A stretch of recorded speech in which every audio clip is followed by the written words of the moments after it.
Na marketingu mi dali úlohu, že mám spropagovať naše letné oblečenie, ale termín mi nedali, tak som sa do toho rovno pustil. Poďme sa na to pozrieť. Predstavte si, krásna pláž, slnko svieti, opálení ste, spálení od slnka a idete na breh.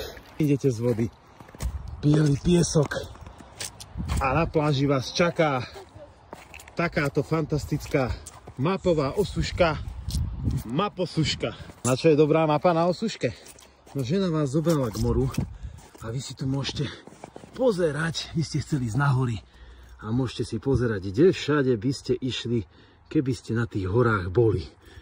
Opaľovanie na maposuške. No a najlepšie na tejto maposuške vôbec nevidno, aká bola studená voda, lebo stále tu vidno len tie veľké hory.